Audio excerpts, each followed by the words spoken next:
عزم تھا اس کا جواں ایمان کا دھارا تھا وہ داعیے دین خدا عظمت کا مینارہ تھا وہ.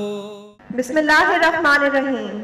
معزز حاضرین محفل السلام علیکم.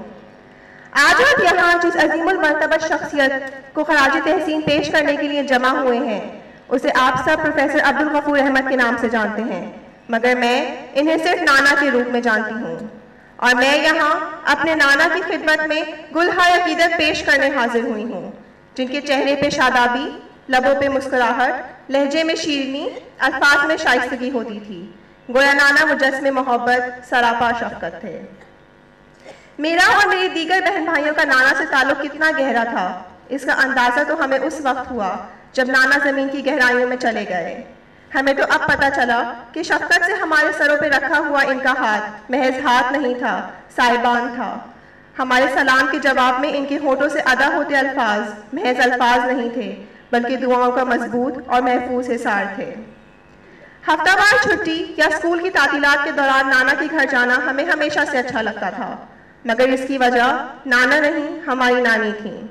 ہم سب کزنس نانی کی گرد منڈلاتے رہتے تھے. نانی ہماری استاد بھی تھیں اور سہیلی بھی. وہ قصے کہانیوں میں ہماری تربیت کیا کرتی تھیں.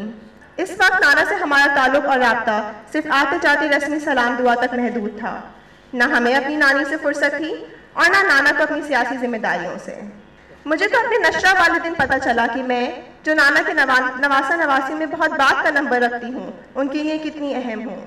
اس دن قرآن حکیم کی کچھ صورتوں کی تلاوت کرنے کے بعد جب میں اپنے نانا کے پاس سلام کرنے گئی تو انہوں نے میری پیشانی پہ بوسہ دیا اور مجھے گلے لگا کے دیر تک دعائیں دیتے رہے.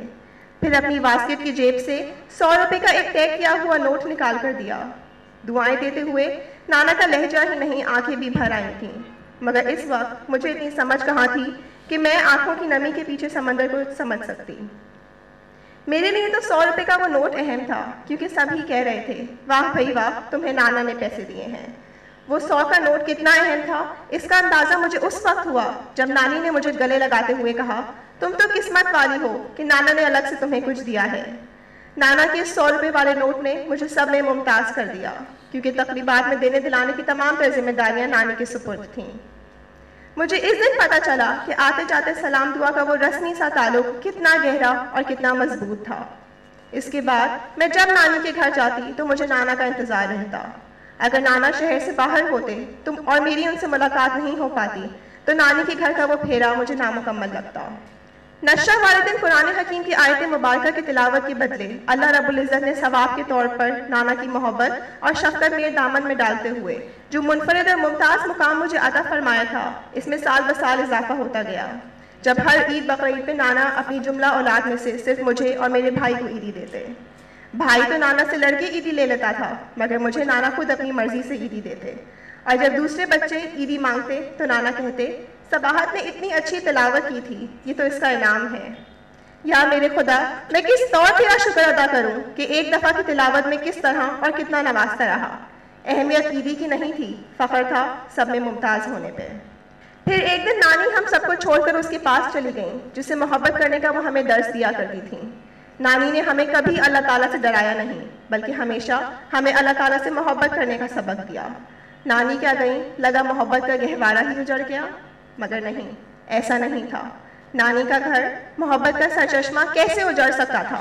وہاں ہمارے نانا جو موجود تھے، وہ نانا جن سے سلام دعا کا مضبوط رشتہ تھا، وہ نانا اب نانا نہیں رہے تھے بلکہ نانی کی محبت اور کمی کو محسوس کرتے ہوئے بچوں کے لیے سراپا محبت اور مکمل ساتھی بن گئے تھے.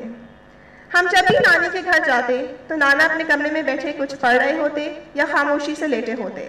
اس لمحے میں اکثر سوچا کرتی تھی کہ نانی نے پہلے جا کے ہمارے ساتھ ساتھ نانا کے ساتھ بھی انصاف نہیں کیا، مگر اللہ کے بھید اللہ ہی جانتا ہے. میں تو صرف اتنا جانتی ہوں کہ اگر نانی پہلے نہیں جاتی تو ہم بچوں کو نانا کبھی نہیں ملتے. ہمیں پتہ ہی نہیں چلتا کہ نانا کے اندر محبت کا کتنا گہرا سمندر ہے اور وہ بھی میٹھے پانی کا. ہم حسب معمول نانی کے ہاں جاتے اور نانی کے ہی کمرے میں ڈیرا ڈالتے. نانا اپنے کمرے سے باہر تشریف لاتے اور ہمارے درمیان گھنٹوں بیٹھے رہتے. سب سے خوب کھل کر باتیں کرتے.